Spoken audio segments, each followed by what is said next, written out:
Hello dear students, welcome to all on my YouTube channel Samar English World. Students, आपका बहुत बहुत स्वागत है।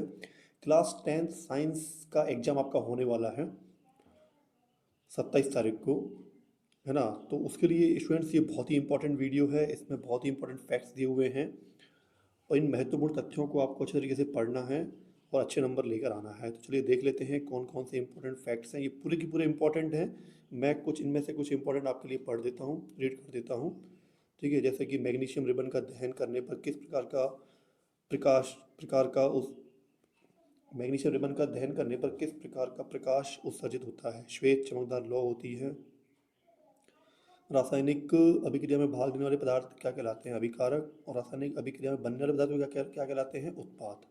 ठीक है, ये इंपॉर्टेंट है। मैग्नीशियम के दहन का रासायनिक समीकरण लिखिए 2Mg+O2, तो मैग्नीशियम ऑक्साइड बन जाता है इससे। इसी के साथ में students, summer English world channel को आप सब्सक्राइब कर लीजिए, बेल नोटिफिकेशन को प्रेस कर लीजिए ताकि आपके पास अपडेट पहुंचती रहें। और पूरे पेपर के सॉल्यूशन क्लास 5 से लेकर क्लास 12th क्लास तक मेरे इस वीडियो पे अपलोड हो रहे हैं। आप उनके आंसर सॉल्यूशन देख सकते हैं, आंसर की देख सकते हैं। और जो भी जूनियर स्टूडेंट्स हैं जो इन क्लासेस में आने वाले हैं, बोर्ड क्लासेस में 5, 8 एंड 9, 10, 11, 12 में जो भी स्टूडेंट आने वाले हैं, तो उनके लिए भी काफ़ी बेनिफिट है इस चैनल पर। इसी के साथ में आगे बढ़ते हैं। ये देख लीजिए पूरे इम्पोर्टेंट फैक्ट्स अच्छे तरीके से। इन रिएक्शंस को भी प्रैक्टिस कर लीजिए अच्छे तरीके से, ताकि पेपर में इसी टाइप की आती हैं आपके लिए। और ये जो है, इन रासायनिक अभिक्रियाओं को संतुलित करके देख लीजिए। ठीक है, इसी के साथ में कैल्शियम ऑक्साइड का रासायनिक सूत्र और रासायनिक नाम लिखिए। कैल्शियम ऑक्साइड बिना बुझा हुआ चूना। ये देखिए, जिस रासायनिक अभिक्रिया में ऊष्मा निकलती है, उत्सर्जन होता है, उसे क्या बोलते हैं? ऊष्माक्षेपी अभिक्रिया। ऐसी अभिक्रिया जिसमें दो या दो से अधिक अभिकारक मिलकर एकल उत्पाद का निर्माण करते हैं उस अभिक्रिया क्या कहते हैं? संयोजन अभिक्रिया। ठीक है, रासायनिक अभिक्रियाओं के प्रकार लिखिए। तो संयोजन अभिक्रिया, वियोजन अभिक्रिया, विस्थापन अभिक्रिया, द्विविस्थापन अभिक्रिया। और रासायनिक अभिक्रिया के प्रकार लिखिए। ठीक है, कोयले का दहन क्या होता है? संयोजन अभिक्रिया होती है। कैल्शियम ऑक्साइड की जल से क्रिया संयोजन अभिक्रिया होती है। ठीक है, ये इन इम्पोर्टेंट पॉइंट्स को कर लीजिए स्टूडेंट्स। हमारे शरीर में भोजन से प्राप्त कार्बोहाइड्रेट के टूटने से बनने वाले पदार्थ का नाम लिखिए। ग्लूकोज। ग्लूकोज से हमारे शरीर की कोशिकाओं में उपस्थित ऑक्सीजन में मध्य रासायनिक अभिक्रिया लिखिए। फेरस सल्फेट का सूत्र लिखिए। FeSO4 7H2O। चूने के पत्थर का रासायनिक सूत्र का नाम लिखिए। CaCO3 calcium carbonate. Calcium oxide का प्रमुख उपयोग है सीमेंट के निर्माण में। लेड नाइट्रेट को गर्म करने पर होने वाली रासायनिक अभिक्रिया लिखिए। ये लिखी हुई है, देख लीजिए आप। किस रासायनिक पदार्थ का उपयोग श्याम श्वेत फोटोग्राफी में किया जाता है? तो AgBr, सिल्वर ब्रोमाइड। लोहे की कील को कॉपर सल्फेट के विलयन में डालने पर कॉपर सल्फेट का नीला रंग कुछ समय बाद मलिन हो गया, क्यों? निम्नलिखित उदाहरण विस्थापन अभिक्रिया हैं। विस्थापन अभिक्रिया के उदाहरण दिए हुए हैं ये आपके पास। वे अभिक्रिया हैं जिनमें अभिकारकों के बीच आयनों का आदान प्रदान होता है, उसे क्या कहते हैं? द्विविस्थापन अभिक्रिया। ठीक है, इन अभिक्रियाओं को बहुत ही ध्यान से देख लीजिए स्टूडेंट्स, पेपर में कई बार पूछी जाती हैं ये। वह रासायनिक अभिक्रिया जिसमें किसी तत्व या यौगिक में हाइड्रोजन का संयोग हो या ऑक्सीजन का ह्रास हो उसे अपचयन कहते हैं। ठीक है, हाइड्रोजन मिल जाता है और ऑक्सीजन हट जाती है। ये बहुत ही इंपॉर्टेंट देखिए यहाँ पे, ये कॉपर है, कॉपर के साथ में ऑक्सीजन, वो आपस में जब कॉपर साथ में ऑक्सीजन मिल जाती है तो उपचयन अभिक्रिया हो जाती है। ठीक है, और कॉपर साथ में जब ऑक्सीजन हट जाती है और पानी बन जाता है तो ये अपचयन हो जाता है। ऐसी अभिक्रिया जिसमें उपचयन व अपचयन दोनों साथ साथ होती हैं उसे कहते हैं रेडॉक्स अभिक्रियाएं, उपचयन या अपचयन। ठीक है, ये एग्जाम्पल दिए हुए हैं, इनको देख लीजिए ध्यान से। लोहे पर जंग लगना उदाहरण है संक्षारण का, ऐसे ऑब्जेक्टिव बनते हैं आपके पेपर में। तांबे की चमक मलिन पड़ना उदाहरण है संक्षारण का। जब कोई धातु का आसपास से अम्ल, आर्द्रता आदि के संपर्क में आने पर सतह मलिन, काला या संक्षारित होने लगती है तो इस क्रिया घटना को अपन बोलते हैं संक्षारण। तेलीय खाद्य सामग्री को जब लंबे समय तक रखने पर गंध व स्वाद बदल जाने वाली घटना को क्या कहते हैं? विकृत गंधता। ठीक है, इसलिए पता है कई सारे जो पैकेट्स आते हैं मार्केट में जो हम लोग खाते हैं जैसे कुरकुरे वगैरह, इनमें एक गैस भरी आती है जिससे ये विकृत गंधता उसमें नहीं होती है और ये सामान काफ़ी 6 महीने तक भी अच्छे रखे रहते हैं। अब पार्ट 2 है आपका अम्ल, क्षारक एवं लवण के बारे में। अम्लों का स्वाद कैसा होता है? खट्टा होता है। अम्ल लिटमस पेपर पर कैसा व्यवहार करते हैं? अम्ल नीले लिटमस को लाल कर देते हैं। क्षारक का स्वाद कड़वा होता है। क्षारक लिटमस को नीला कर देते हैं। ठीक है, क्षारक में जब लिटमस पेपर को डालते हैं तो वो नीले हो जाते हैं। प्राकृतिक सूचकों के नाम लिखिए। लिटमस पेपर, हल्दी, लाल पत्ता गोभी, हाइड्रेंजिया, पेटूनिया और जेरोनिया। ये प्राकृतिक सूचक हैं। इनसे भी हम अम्ल और क्षार का पता लगा सकते हैं। ठीक है, दो संश्लेषित सूचकों के नाम लिखिए। मेथिल ऑरेंज और फिनोक्टैलिन। चार अम्लों व क्षारकों के नाम रासायनिक।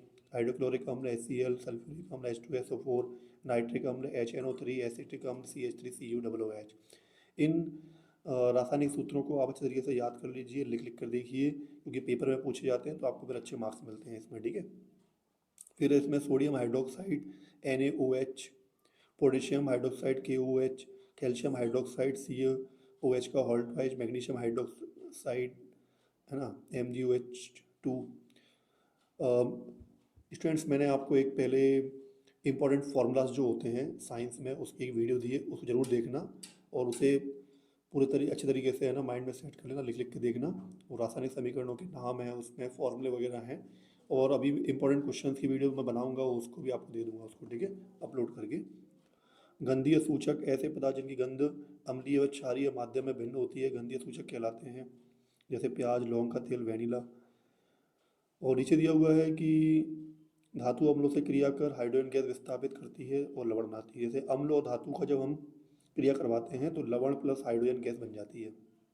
क्या होता है जब जिंक के टुकड़े की सोडियम हाइड्रोक्साइड विलयन से क्रिया होती है तो सोडियम जिंकेट व हाइड्रोजन गैस निकलती है। इसकी ये रासायनिक समीकरण इसकी वाला इस तरीके से बनेगा।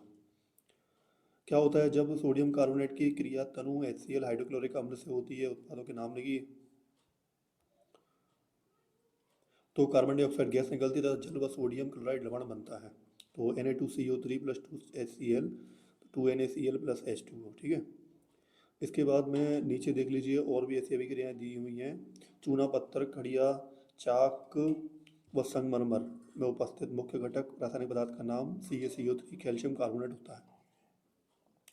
अम्ल व क्षारक के मध्य अभिक्रिया से लवण व जल बनता है, उस अभिक्रिया को क्या कहते हैं? उदासीनीकरण अभिक्रिया कहते हैं, है ना। उदासीनीकरण अभिक्रिया को व्यक्त करें। भाई क्षारक के साथ में जब अम्ल मिलाया जाता है तो लवण और प्लस जल मिलके बाहर हो जाता है। ठीक है, कॉपर ऑक्साइड की अल्प मात्रा को तनु HCl अम्ल मिलाने पर विलयन का रंग कैसा हो जाता है? नीला हरित हो जाता है। ठीक है स्टूडेंट्स, इसमें पूरे चैप्टर के इंपॉर्टेंट पॉइंट्स दिए हुए हैं, आपको हर चैप्टर के इंपॉर्टेंट पॉइंट्स को पढ़ लेना है और इन्हीं से ही आपके ऑब्जेक्टिव टाइप के क्वेश्चंस, MCQ क्वेश्चन बनते हैं। कैल्शियम हाइड्रोक्साइड की प्रकृति क्षारीय या क्षारकीय होती है। अधात्विक ऑक्साइड अम्लीय होते हैं, है ना। अधातु के साथ में जो ऑक्साइड बनते हैं वो अम्लीय होते हैं। ठीक है, अम्ल व क्षारक विलयन स्थिति में क्या विद्युत का चालन करते हैं? हाँ, क्योंकि उनमें H plus and OH minus ion होते हैं। स्टूडेंट्स, HCl को जब तोड़ते हैं तो H प्लस आयन देता है और Cl माइनस आयन देता है। HNO3 में H प्लस आयन देगा, NO3 माइनस आयन देगा आपको। H2SO4 में 2H प्लस आयन देगा और SO4 2 होल्टवाइज आपका माइनस आयन देगा। अम्ल H प्लस आयन उत्पन्न करते हैं और क्षारक हाइड्रोक्साइड OH माइनस आयन उत्पन्न करते हैं। ठीक है, यदि अम्ल HX है और MOH क्षारक है तो अम्ल क्षारक अभिक्रिया लिखिए। ठीक है, इसको भी देख लीजिएगा, इम्पोर्टेंट है ये, काफ़ी सारे पॉइंट्स, इनको पढ़ लीजिएगा काफ़ी कई बार। अब बात करते हैं pH स्केल का परास 0 से 14 तक होता है। आपने pH स्केल के बारे में सुना होगा, जो अम्ल और क्षार को दर्शाती है। 0 शून्य दर्शाता है, मतलब सबसे अधिक अम्लीयता जब होती है तो शून्य हो जाती है उसकी वैल्यू। और 14 सबसे अधिक क्षारीय दर्शाता है। ठीक है, H प्लस हाइड्रोनियम आयन की सांद्रता जितनी अधिक होगी उसका pH मान उतना ही कम होगा। ठीक है, तो अम्लता जितनी अधिक होगी, मतलब सांद्रता जितनी अधिक होगी हाइड्रोनियम की, तो pH का मान उतना कम होगा, मतलब 0 से 7 के बीच में, और ये नीचे चला जाएगा। देखो ये यहाँ पे एक डायग्राम के माध्यम से समझाया गया है आपको। H प्लस जितना बढ़ेगा अम्लीय प्रकृति उतनी ज़्यादा होगी, और OH माइनस जितना ज़्यादा बढ़ेगा उतनी ज़्यादा क्षारकीय प्रकृति होगी। निम्नलिखित पदार्थ के pH मान दिए गए हैं। जठर रस का 1.2 pH अम्लीय, नींबू का रस का दिया हुआ है 2.2 pH, ये मान होता है 2.2। और नींबू अम्लीय होता है, खट्टा होता है काफ़ी, जठर रस भी अम्लीय होता है। शुद्ध जल जो है आपका 7.4 pH क्षारीय होता है। मिल्क ऑफ मैग्नीशिया का मान 10 होता है, क्षारीय प्रवृत्ति होती है इसकी। सोडियम हाइड्रोक्साइड का मान 14 होता है, क्षारीय प्रवृत्ति होती है। अम्ल व क्षारक की शक्ति जल में क्रमशः H plus ion OH plus ion की संख्या पर निर्भर करती है। प्रबल अम्ल वे जो H प्लस अधिक संख्या में उत्पन्न करते हैं, जैसे कि HCl, H2SO4, HNO3। दुर्बल अम्ल वे जो H प्लस आयन कम संख्या में उत्पन्न करते हैं, जैसे CH3COOH। अम्ल वर्षा, वर्षा जल का मान 5.6 से कम होने पर अम्ल वर्षा कहलाती है। ठीक है। मिल्क ऑफ मैग्नीशिया, तो milk of magnesia magnesium hydroxide एक एंटो एसिड औषधि है जो पेट में आपका जलन अधिक HCl अम्ल करने में उपयोग होती है। ठीक है। प्रबल अम्ल एवं प्रबल क्षारक के लवण के pH का मान 7 होता है, ये उदासीन होते हैं। प्रबल अम्ल एवं दुर्बल क्षारक के लवण के pH का मान 7 से कम होता है, ये अम्लीय होते हैं। ठीक है। प्रबल क्षारक हो एवं दुर्बल अम्ल के लवण के pH के मान 7 से अधिक होता है, ये क्षारकीय होते हैं। साधारण नमक का रासायनिक सूत्र का नाम आपको पता होना चाहिए, सोडियम क्लोराइड होता है NaCl। और साधारण नमक NaCl का उपयोग कच्चे माल के रूप में sodium hydroxide, baking soda, washing soda, व्यंजक चूर्ण बनाने में होता है। सोडियम क्लोराइड के जलीय विलयन में विद्युत प्रवाहित करने पर इसके वियोजित होकर सोडियम हाइड्रोक्साइड उत्पन्न करने की प्रक्रिया को क्षार प्रक्रिया कहते हैं। ये देख लीजिए स्टूडेंट्स, इंपॉर्टेंट है। क्लोरीन का उपयोग कहाँ किया जाता है? तो क्लोरीन का उपयोग जल स्वच्छता में, व्यंजक चूर्ण बनाने में, स्विमिंग पूल में, PVC बनाने में, रोगनाशक CFC कीटनाशक में होता है। हाइड्रोजन का उपयोग ईंधन के रूप में होता है, खाद के लिए अमोनिया के रूप में होता है। और सोडियम हाइड्रोक्साइड का उपयोग धातुओं से ग्रीस हटाने हेतु होता है, साबुन तथा मार्जो बनाने में होता है, और कागज बनाने में होता है, कृत्रिम फाइबर बनाने में होता है। निम्नलिखित के पदार्थों के रासायनिक सूत्र व नाम लिखिए। व्यंजक चूर्ण, कैल्शियम ऑक्सीक्लोराइड, CaCO, Cl2, इन्हें याद करना बहुत जरूरी है एक साइंस स्टूडेंट के लिए। Baking soda, sodium hydrogen carbonate NaSCO3। धोने का soda, sodium carbonate decahydrate Na2CO3 NH2O। Plaster of Paris, calcium sulphate hemihydrate CaSO4 1/2H2O। Part 3 है आपका धातु एवं अधातु से, मेटल एंड नॉन मेटल। धातु के भौतिक गुण, धात्विक चमक, धातुओं के कौन कौन से गुण होते हैं भौतिक वाले, ये पेपर में पूछे जाते हैं, क्वेश्चन बहुत इंपॉर्टेंट है। धातु एवं अधातु बहुत इंपॉर्टेंट चैप्टर है। और धातुओं के भौतिक गुण, धात्विक चमक होती है इनमें, आघात वर्धनीयता होती है। आघात वर्धनीयता मतलब इनको मतलब पीट पीट कर पतली चादर के रूप बनाया जा सकता है। ठीक है। और तन्यता मतलब इनको ताम के पत्ते तार के रूप में भी अपन खींच सकते हैं पूरा। और धनिक मतलब धातुएं आवाज़ भी करती हैं। धात्विक चमक अपने शुद्ध रूप में धातु की सतह चमकदार होती है, इस गुण को धात्विक चमक कहते हैं। आघात वर्धनीयता, धातु को पीट कर पतली चादर बनाने को आघात वर्धनीयता कहते हैं।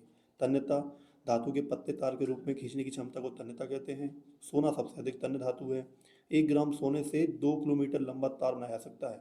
बर्तन बनाने में आघात वर्धनीयता व तन्यता का उपयोग किया जाता है। धातु ऊष्मा के सुचालक हैं, मतलब करंट जल्दी से पैदा हो जाता है इनके अंदर। इन धातुओं का गलनांक बहुत अधिक होता है। चांदी, सिल्वर तथा कॉपर ऊष्मा के सबसे अच्छे चालक हैं। आपने देखा होगा कई बार है ना, ये बिजली के तार वगैरह में है ना कॉपर के तार का प्रयोग किया जाता है। अब चांदी बहुत महंगी पड़ती है इसलिए नहीं किया जाता। लेड मतलब सीसा तथा मरकरी पासा ऊष्मा के कुचालक हैं। अब लेड और मरकरी है ना धातु तो हैं, लेकिन ये अपवाद है, ऊष्मा के कुचालक होते हैं ये। ध्वनिक सोनोरस, जब धातुएं कठोर सतह से टकराने पर आवाज़ उत्पन्न करती है तो उसे ध्वनिक सोनोरस कहते हैं। धातु के उदाहरण, धातुएं कौन कौन सी होती हैं? कार्बन है, सल्फर है, आयोडीन है, हाइड्रोजन है, और भी होती हैं बहुत सारी। ब्रोमीन एक मात्र धातु जो द्रव है। अब ब्रोमीन ब्रोमीन ही एक ऐसी मात्र धातु है जो द्रव रूप में पाई जाती है। बाकी सब जो धातुएं होती हैं वो द्रव नहीं होती हैं ना, ठोस अवस्था में पाई जाती हैं या गैस अवस्था में पाई जाती हैं। मरकरी एक धातु है जो द्रव है। अब मरकरी भी एक धातु है लेकिन वो द्रव है। वह धातुएं सब जो होती हैं वो ठोस अवस्था में होती हैं, लेकिन ये जो है द्रव अवस्था में है। अब आयोडीन एक मात्र अधातु है लेकिन चमकीली है, मतलब उसमें धातु वाला गुण पाया जाता है। अपर रूप, जब कोई तत्व एक से अधिक रूपों में विद्यमान रहता है, प्रत्येक रूप को अपर रूप तथा इस प्रक्रिया को अपर रूपता कहते हैं। मतलब अपर रूपता क्या होती है? जब एक तत्व अधिक रूपों में विद्यमान रहता है, मतलब पाया जाता है। जैसे कार्बन के अपर रूप हीरा व ग्रेफाइट है, तो कार्बन हीरे में भी है और ग्रेफाइट में भी है। हीरा सबसे कठोर प्राकृतिक पदार्थ है, सबसे कठोर प्राकृतिक पदार्थ। इसका गलनांक क्वथनांक बहुत अधिक होता है। ग्रेफाइट कार्बन का अपर रूप है जो सुचालक है, मतलब ग्रेफाइट जो है अधातु में तो आता है और कार्बन में धातु है, लेकिन ये ऐसा है जो कि है ना बिजली को सपोर्ट करता है ना, बिजली को सपोर्ट करता है, करंट पकड़ लेता है, ठीक है। क्षारीय धातु कौन कौन सी होती हैं? लिथियम, सोडियम, पोटेशियम, इतनी मुलायम धातुएं हैं जिसे चाकू से आसानी से काटा जा सकता है ना। और धातुओं को वायु में दहन करने पर धातुएं ऑक्साइड बनाती हैं। धातु प्लस ऑक्सीजन इक्वल में क्या बन जाता है? धातु ऑक्साइड। कॉपर, ठीक है, और कॉपर साथ में ऑक्सीजन जब मिलता है तो कॉपर ऑक्साइड बनता है। एल्युमिनियम साथ में ऑक्साइड बनता है तो एल्युमिनियम ऑक्साइड बन जाता है। अधिकांश धातु ऑक्साइड की प्रकृति क्षारकीय होती है। धातु के साथ में जो ऑक्साइड बनता है तो इन ये कैसे हो जाते हैं? ये क्षारकीय हो जाते हैं, मतलब उभयधर्मी ऑक्साइड, जो धातु ऑक्साइड अम्लीय तथा क्षारीय दोनों प्रकार का व्यवहार करते हैं उसे अपन उभयधर्मी ऑक्साइड कहते हैं। जो धातु ऑक्साइड मिलके अम्लीय तथा क्षारीय दोनों प्रकार का व्यवहार करते हैं, तो Al2O3 और ZnO। कुछ धातु ऑक्साइड जल में घुलकर क्षार बनाते हैं, उनके एग्जाम्पल देख लीजिए। सोडियम पोटेशियम वायु में खुला रखने पर तेजी से क्रिया करते हैं और आग पकड़ लेते हैं। सोडियम पोटेशियम वायु से क्रिया न करें इसलिए सुरक्षित रखने के लिए केरोसिन के तेल में उनको डुबोकर रखाया जाता है। सोडियम सबसे अभिक्रियाशील धातु होती है। धातुएं जल से क्रिया कर धातु ऑक्साइड व हाइड्रोजन गैस बनाती हैं, ठीक है। धातु प्लस जल, धातु ऑक्साइड प्लस हाइड्रोजन। पोटेशियम एवं सोडियम की ठंडे जल से क्रिया ऊष्माक्षेपी होती है। पोटेशियम एवं सोडियम की ठंडे जल से क्रिया होती है तो उसको क्या बोलते हैं? ऊष्माक्षेपी अभिक्रिया। मैग्नीशियम गर्म जल के साथ क्रिया कर मैग्नीशियम हाइड्रोक्साइड एवं हाइड्रोजन गैस उत्पन्न करता है, ठीक है। और देख लीजिए एक्वा रेजिया सोने एवं प्लेटिनम को गला देता है, ठीक है। और ये सक्रियता श्रेणी वह श्रेणी जिसमें धातुओं की क्रियाशीलता को अवरोही क्रम में व्यवस्थित किया जाता है। आयनिक यौगिक या विद्युत संयोजक यौगिक धातु से अधातु में इलेक्ट्रॉन के स्थानांतरण से बनते हैं। आयनिक यौगिक के भौतिक गुण ठोस होते हैं, कठोर होते हैं, भंगुर होते हैं, गलना एवं कतना अधिक होता है, जल में घुलनशील होते हैं, कैरोसिन पेट्रोल में अभिलेय होते हैं, जल में घुलनशील होते हैं, कैरोसिन पेट्रोल में अभिलेय होता है, विद्युत चालक होते हैं, ठीक है। खनिज पृथ्वी की भूपर्वटी में प्राकृतिक रूप से पाए जाने वाले तत्वों या यौगिकों को खनिज कहते हैं। ऐसे खनिज जिनसे धातुओं को कम खर्च एवं सरलतापूर्वक प्राप्त किया जा सकता है अयस्क कहलाते हैं। सक्रियता श्रेणी में कौन कौन तत्व आते हैं वो लिखे हुए हैं यहाँ पर, ठीक है। भर्जन, सल्फाइड अयस्क को वायु की उपस्थिति में भाप पर गर्म करने पर ऑक्साइड में परिवर्तन की प्रक्रिया भर्जन कहते हैं, ठीक है। संक्षारण, सिल्वर को खुली वायु में छोड़ने से कुछ दिनों में काली पड़ जाती है। कॉपर वायु की उपस्थिति में सतह भूरी या हरी हो जाती है। लोहे पर आर्द्र वायु में रहने पर भूरे रंग की परत चढ़ना इसे जंग कहते हैं। संक्षारण से सुरक्षा, पेंट कर, अगर हमको जंग से बचाना है, संक्षारण से बचाना है तो पेंट कर दो उस वस्तु पे तेल लगाकर या ग्रीस लगाकर। जशब लेपन। स्टूडेंट्स, अगर ये वीडियो आपको अच्छी लग रही है और मेरे इस चैनल पर काफ़ी सारी वीडियोस हैं जिसमें इंग्लिश की ग्रामर के वीडियोस हैं, इंपॉर्टेंट क्वेश्चंस के वीडियोस हैं, और समर मैथ्स वर्ल्ड पर भी काफ़ी सारे इंपॉर्टेंट वीडियोस हैं और कई सारे पेपर के सॉल्यूशन भी अपलोड हो रहे हैं। तो चैनल को आप सब्सक्राइब कर लीजिए, वीडियो अगर अच्छी लगती है तो उन्हें शेयर करिए और बेल नोटिफिकेशन को प्रेस कर दीजिए ताकि आपके पास अपडेट्स पहुँचती रहें, है ना। पार्ट 4, कार्बन एवं उसके यौगिक। कार्बन भूपर्वटी में खनिजों जैसे कार्बोनेट, हाइड्रोजन कार्बोनेट, कोयला एवं पेट्रोलियम में केवल 0.02% है। कार्बन वायुमंडल में CO2 के रूप में 0.03% ही है। कार्बन यौगिक विद्युत के अच्छे चालक नहीं होते, विद्युत के नहीं होते, केवल ग्रेफाइट ही होता है क्योंकि ग्रेफाइट एक कार्बन का ही अपर रूप है। कार्बन की परमाणु संख्या 6 होती है। कार्बन के बाहरी कोश में 4 इलेक्ट्रॉन होते हैं और कार्बन को अपना अष्टक पूरा करने हेतु 4 इलेक्ट्रॉन आवश्यक होते हैं। हाइड्रोजन के कोश में 1 इलेक्ट्रॉन होता है। हाइड्रोजन के कोश में 1 इलेक्ट्रॉन होता है ना, वो कोश होते हैं ना। कार्बन के बाहरी कोश में 4 इलेक्ट्रॉन होते हैं, तो कार्बन को अपना अष्टक पूरा करने के लिए 4 इलेक्ट्रॉन आवश्यक होते हैं, ठीक है। इसमें तो हाइड्रोजन के कोश में 1 इलेक्ट्रॉन होता है, जिसे अपना स्थायी विन्यास पूर्ण करने के लिए 1 इलेक्ट्रॉन की आवश्यकता होती है, ठीक है। तो 2 हाइड्रोजन मिलके, है ना, H2 बनाते हैं। और इसी टाइप से ऑक्सीजन का परमाणु क्रमांक 8 होता है। इसके इलेक्ट्रॉनिक विन्यास में के कोश में 2 इलेक्ट्रॉन व एल कोश में 6 इलेक्ट्रॉन होते हैं, अतः इसे अपना अष्टक पूर्ण करने के लिए 2 इलेक्ट्रॉन की आवश्यकता होती है। और ऑक्सीजन अपना द्विबंध बनाते हैं। O2 की बिंदु की संरचना आप देख सकते हैं, ऐसे नाइट्रोजन देख लीजिए आप, है ना। इनसे रिलेटेड क्वेश्चन बनते हैं और इम्पोर्टेंट हैं ये बहुत। और NH3 अमोनिया की इलेक्ट्रॉनिक बिंदु संरचना कैसी होती है उसका भी डायग्राम आप देख लीजिए, है ना। CH4 मीथेन, कार्बन 4 हाइड्रोजन से मिलकर मीथेन बनाता है, उसको भी देख लीजिए। हीरा ग्रेफाइट एवं, है ना, फ्लोरीन होगा इसमें, है ना, फ्लोरीन कार्बन के अपर रूप है। हीरा कुचालक है क्योंकि कार्बन का प्रत्येक परमाणु अन्य 4 कार्बन परमाणु से जुड़ा होता है और ये दृढ़ त्रिआयामी संरचना बनाती है। ग्रेफाइट सुचालक है क्योंकि कार्बन का प्रत्येक परमाणु अन्य 3 कार्बन से जुड़ा होता है, जिससे इलेक्ट्रॉन विद्युत ऊष्मा का संवहन करता है। ठीक है, इसमें और इम्पोर्टेंट देख लीजिए, कार्बन की संयोजकता पूछी जा सकती है, 4 होती है। कार्बन में एक द्वितीय तथा त्रिबंध बनाने की क्षमता होती है। संतृप्त कार्बन यौगिक, जब कार्बन से अन्य परमाणु जुड़कर चार एकल बंध बनाते हैं तो उसे संतृप्त कार्बन यौगिक कहते हैं, जैसे कि C2H6 एथेन, जो कार्बन की संयोजकता संतुष्ट करती है। असंतृप्त, जब कार्बन अन्य या अन्य परमाणुओं में से किसी पर द्विबंध या त्रिबंध होती है, अर्थात जब कार्बन की संयोजकता असंतुष्ट रहती है, जैसे कि एथीन C2H4। डायग्राम देख लीजिए इसका। कार्बन तथा हाइड्रोजन, है ना, हाइड्रोकार्बन बनाते हैं कि संतृप्त यौगिकों के नाम और सूत्र संरचना। कार्बन परमाणु, जैसे मीथेन CH4 है, उसकी संरचना कैसे होती है, एथेन C2H6।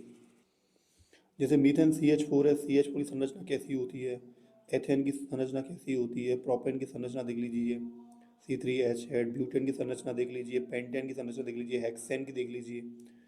प्रकार्यात्मक समूह, जब संतृप्त यौगिक एवं असंतृप्त कार्बन यौगिक में से एक हाइड्रोजन को प्रतिस्थापित कर विषम परमाणु से जुड़ा समूह जो यौगिक के विशिष्ट गुण प्रदान करते हैं। ठीक है, इनको देख लीजिए, एल्डिहाइड, कीटोन, एल्कोहल।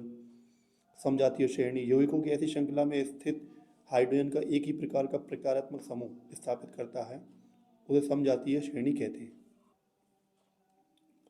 अब देखते हैं नीचे कार्बन यौगिक की नाम, ये पद्धति और CH2 का अंतर एल्केन की समजातीय श्रेणी, है ना, CH4 C2H6 C3H8।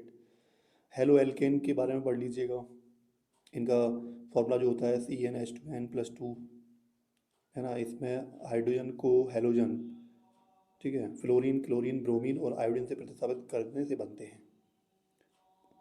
एल्कोहल के बारे में पढ़ लेना, इसको याद कर लेना, एल्डेहाइड एंड कीटोन एंड कार्बोक्सिलिक अम्ल होगा, थोड़ी प्रिंटिंग मिस्टेक हुई है यहाँ पर। एल्कीन, एल्काइन, ये बहुत ही इंपॉर्टेंट हैं। कार्बन यौगिकों के रासायनिक गुणधर्म जैसे दहन क्रिया, ऑक्सीकरण क्रिया, प्रतिस्थापन अभिक्रिया, संकलन अभिक्रिया होती है। ठीक है, कार्बन का दहन C+O2, है ना, ऑक्सीजन की उपस्थिति में, तो CO2 बनती है, ऊष्मा में प्रकाश निकलता है इसमें। मीथेन का दहन जब होता है, एथेनॉल का दहन होता है। संतृप्त हाइड्रोकार्बन सामान्यतः स्वच्छ ज्वाला से जलते हैं। असंतृप्त कार्बन यौगिक अत्यधिक काले धुएं वाली पीली ज्वाला से जलते हैं, जैसे लकड़ी का कोयला, खनिज और कोयला। ऑक्सीकरण में क्या होता है, ऑक्सीजन में दहन करने पर होने वाली क्रिया। और ऑक्सीकारक वे पदार्थ अभिक्रिया के आरंभिक पदार्थ में ऑक्सीजन जोड़ते हैं, जैसे पोटेशियम परमैंगनेट KMnO4, अम्लीकृत पोटेशियम डाइक्रोमेट K2Cr2O7। ठीक है, प्रतिस्थापन अभिक्रिया, एथेनॉल C2H5OH, सामान्य नाम क्या होता है इसका, एथिल एल्कोहल या एल्कोहल। उपयोग क्या होता है, टिंचर आयोडीन कफ सिरप में और टॉनिक औषधियों में तनु एल्कोहल। चलिए ये सब देख लीजिए इंपॉर्टेंट स्टूडेंट्स, और इम्पोर्टेंट पॉइंट्स को देख लीजिए स्टूडेंट्स। एथेनॉल को पेट्रोल में मिलाकर ईंधन के रूप में प्रयोग होता है, इसे पावर एल्कोहल कहते हैं। एथेनोइक अम्ल, सामान्य नाम एसिटिक अम्ल सिरका। एसिटिक अम्ल का 3 से 4% विलयन होता है इसमें। इसका उपयोग ये देख लीजिए, एस्टर का उपयोग इत्र बनाने में किया जाता है। और साबुनीकरण कैसे होता है, तो जब क्षार NaOH, सोडियम हाइड्रोक्साइड, एस्टर से क्रिया कर पुनः एल्कोहल व सोडियम लवण बनाते हैं, इस अभिक्रिया को साबुनीकरण कहते हैं। ठीक है, इसका पूरा फॉर्मूला है, ये देख लीजिए।